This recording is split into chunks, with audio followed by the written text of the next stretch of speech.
जिसकी मानसिकता ये है कि इंसान को ड्रिल मशीन से छेद कर इंसान के शरीर में, उसकी मानसिकता क्या होगी, और उसको संरक्षण देने वाले कितने की मानसिकता क्या होगी।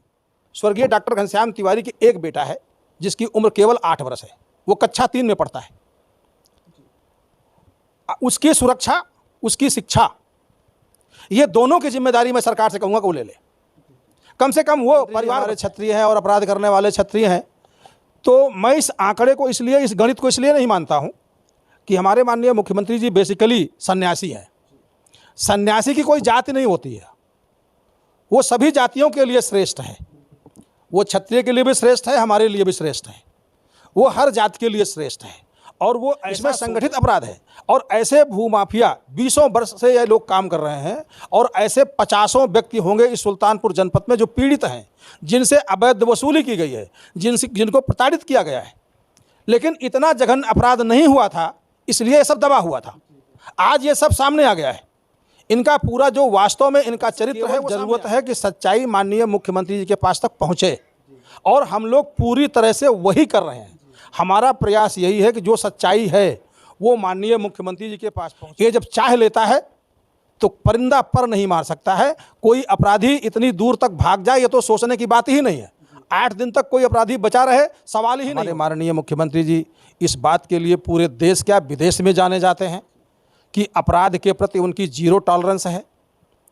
लेकिन यहाँ पर जो जनप्रतिनिधि हैं, उन जनप्रतिनिधियों ने यहाँ के प्रशासन को डॉक्टर घनश्याम तिवारी हत्या को लेकर इस समय पूरे प्रदेश के साथ साथ पूरे देश में सुर्खियां बनी हुई है। ऐसे में हमारे साथ इस वक्त आज मौजूद हैं आरडी पाठक जी, जिन्होंने जो है बीते दिनों पीड़ित परिवार से मिले और उनकी आर्थिक सहायता की। पाठक जी ने जो है 1 लाख रुपए की आर्थिक सहायता की, और इन्होंने जो है न्याय दिलाने में पूरा भरोसा दिया है।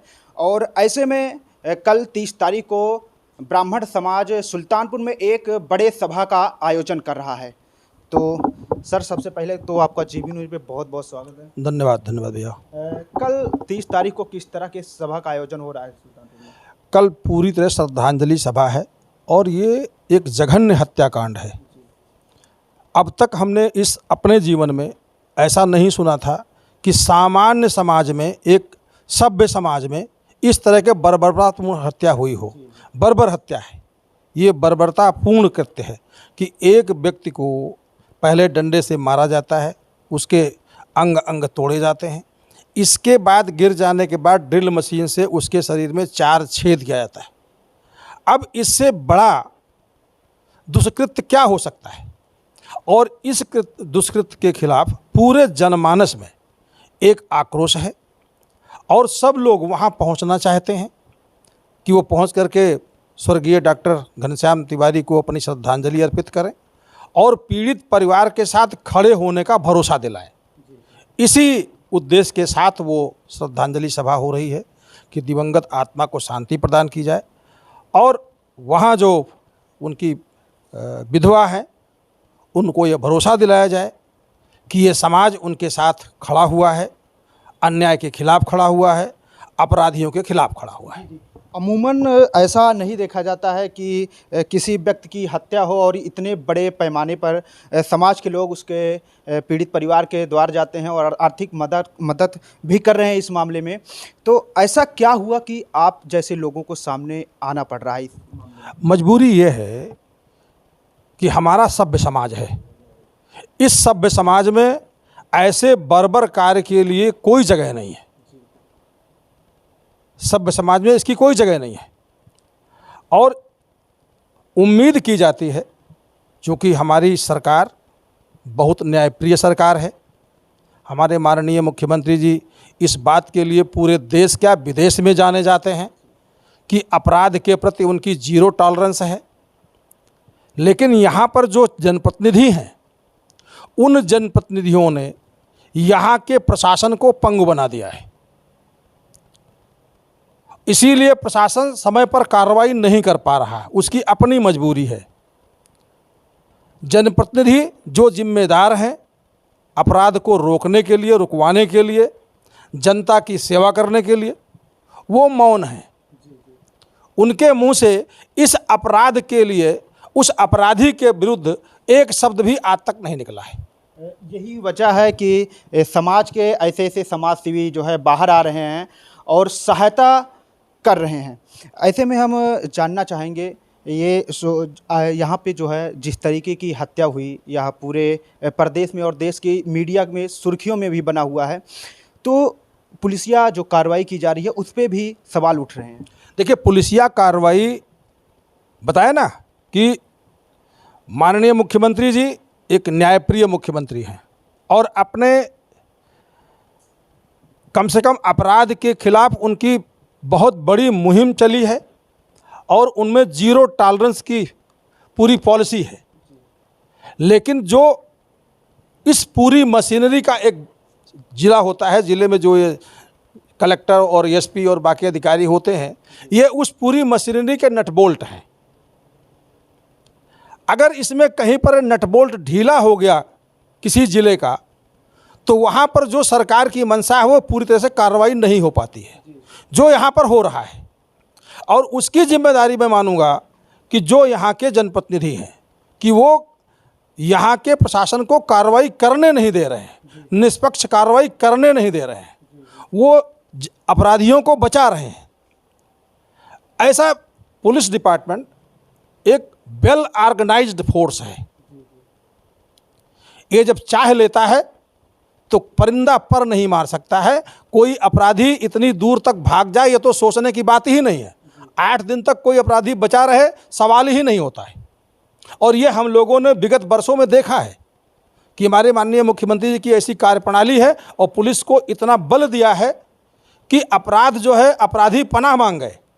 लेकिन इस मामले में जो जनप्रतिनिधि हमारे यहाँ सुल्तानपुर जनपद के हैं वो बिल्कुल निष्क्रिय हैं और वो पूरी तरह से अपराधियों को बचाने के लिए मन ही मन वो संकल्पित हैं।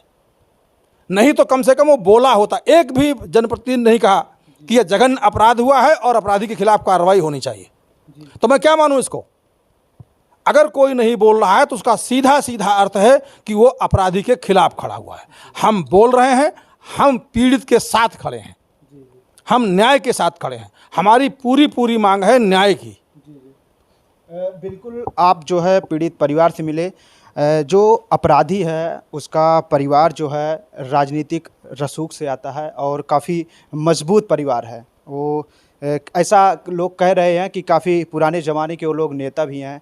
तो क्या इसमें राजनीतिक दबाव है इस मामले में? राजनीतिक दबाव 100% पूरा प्रशासन राजनीतिक दबाव में काम कर रहा है और ये स्वाभाविक है, क्योंकि यहाँ के कलेक्टर और एसपी ये सरकार नहीं है, उस सरकार के एक अंग हैं और ये अंग स्थानीय दबाव में आता है। और ये जो आज है इसमें कहीं से कोई दो राय नहीं है। और वो परिवार,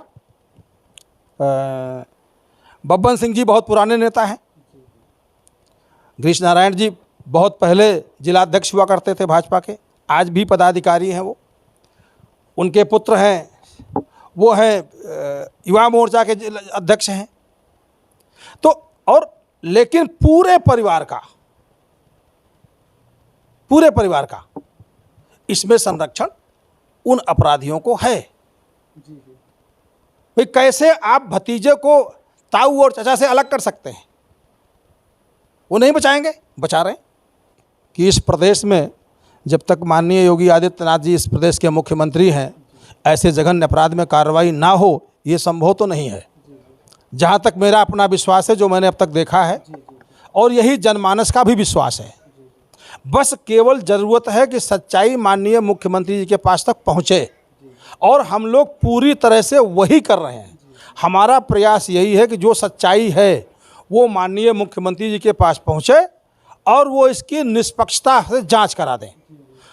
सारा का सारा जितने अपराधी हैं ये संगठित अपराध है, इसमें एक अपराधी नहीं है, इसमें संगठित अपराध है।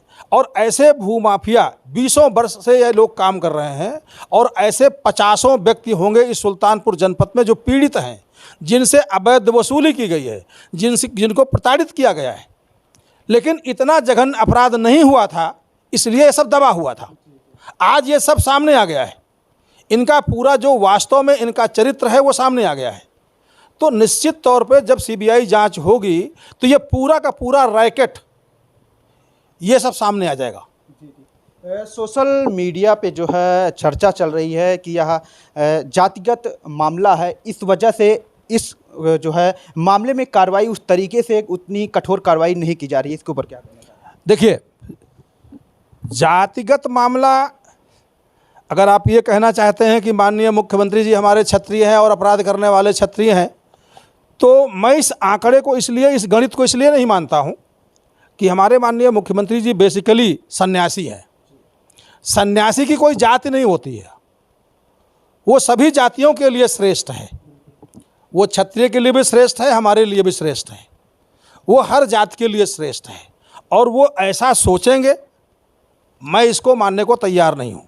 हाँ, जो उनकी मंशा है वो आज धरातल तक नहीं पहुँच पा रही है, खाली इतनी सी बात है। और पहुँच इसलिए नहीं पा रही है कि जो यहाँ के स्थानीय नेता हैं वो उसको पहुँचने नहीं दे रहे हैं।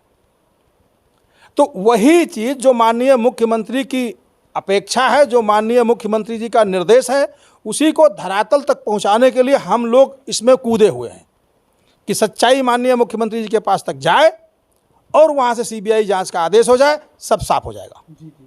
इस मामले को लेकर आप काफ़ी सक्रिय भी हैं, तो हम ये जानना चाहते हैं कि इस मामले में आप कितना आगे तक जाना चाहेंगे कि पीड़ित परिवार को जो है न्याय मिल सके? देखिए, अगर पीड़ित परिवार न्याय के लिए वो अगर खड़ा है, न्याय जब तक उसको नहीं मिलता है हम तब तक उसके साथ में हैं। ये मान के चलिए कि मैंने संकल्प ले रखा, मैं एक सामाजिक व्यक्ति हूँ। राजनीति और समाज दोनों में बड़ा थोड़ा अंतर है। अगर आप न्याय और राजनीति को मिला के चलेंगे तो कोई भी सफलता नहीं मिलेगी। तो हम राजनीति को अलग करके चल रहे हैं। राजनीति अलग का विषय है, ये सामाजिक न्याय का सवाल है। हम पूरी तरह सामाजिक न्याय के लिए हमारा संघर्ष है, उस पीड़ित परिवार को न्याय मिले। और मैं तो एक मांग और माननीय मुख्यमंत्री जी से करूंगा कि स्वर्गीय डॉक्टर घनश्याम तिवारी की एक बेटा है जिसकी उम्र केवल 8 वर्ष है, वो कक्षा 3 में पढ़ता है। उसकी सुरक्षा, उसकी शिक्षा, ये दोनों की जिम्मेदारी मैं सरकार से कहूँगा कि वो ले ले। कम से कम वो परिवार बच जाए, क्योंकि ये सब आतताई लोग हैं जिसकी मानसिकता ये है कि इंसान को ड्रिल मशीन से छेद कर इंसान के शरीर में उसकी मानसिकता क्या होगी और उसको संरक्षण देने वाले कितने की मानसिकता क्या होगी। तो मेरा अनुरोध है माननीय मुख्यमंत्री जी से, आप सब लोगों के माध्यम से, कि उस पीड़ित परिवार का जो बच्चा है उसको सुरक्षा दी जाए और उसकी शिक्षा की व्यवस्था सरकार करे। कम से कम ये सुनिश्चित करे कि एक समाज सेवी का बेटा है, वो डॉक्टर से बड़ा समाज सेवी कोई नहीं है। हम लोग डॉक्टर को दूसरा भगवान मानते हैं, उसकी हत्या हुई है, हमने दूसरे भगवान की हत्या किया है। ये बहुत बड़ा अपराध है, ये समाज के साथ अपराध है। तो उनके बच्चे को कम से कम सरकार सुरक्षा दे और शिक्षा दे, अपने संरक्षण में दे और एक अच्छा नागरिक बनाए जिससे वो भी आके समाज सेवा करे। इस मामले को लेकर लोगों में काफ़ी आक्रोश है। ऐसे में आपसे जानना चाहते हैं, जो इस तरह के अपराधी हैं, जो इस तरह के परिवारों के ऊपर इस तरह की हत्या की साजिश करते हैं और हत्या करते हैं, शासन प्रशासन किस तरीके के इन अपराधियों को सज़ा दे जो एक नज़ीर पेश किया जा सके? देखिए, सबसे बड़ी बात यह है कि सज़ा तो एक न्यायिक प्रक्रिया है, सज़ा देना प्रशासन का काम नहीं है। प्रशासन का काम है कि अपराधी को तुरंत पकड़ के कानून के हवाले करे और कानून उसे पूरा मौका देता है कि अपनी सफाई में जो कुछ कह सकते हो कहो। न्यायिक प्रक्रिया हमारी जटिल थोड़ी ज़रूर है लेकिन बहुत परफेक्ट है, क्योंकि न्याय में आने के बाद, जजमेंट आने के बाद कोई ये नहीं कह सकता साहब मुझे अपनी बात कहने का अवसर नहीं मिला है। इसलिए प्रशासन की जिम्मेदारी है कि तत्काल वो अपराधी को पकड़ के कानून के हवाले करे और अगर अधिक अपराधी इसका प्रतिवाद करता है, प्रतिकार करता है, वो अपने को बचाने के लिए पुलिस वालों पर हमला करता है, तो जाहिर सी बात है इनकाउंटर इसी को कहते हैं। फिर वो उसके लिए तो हर अधिकारी सक्षम है, जो भी टीम है वो कार्रवाई करे। ये थे रामदुलार पाठक जी, जिन्होंने परिवार की आर्थिक मदद भी की, और जिस तरीके की सोशल मीडिया पर टिप्पणियां चल रही हैं कि यह जातिगत मुद्दा बनाया जा रहा है, ऐसा कुछ भी नहीं है। फिलहाल और भी खबरों के लिए आप देखते रहिए GB न्यूज़। मैं गुलशन तिवारी, सुल्तानपुर।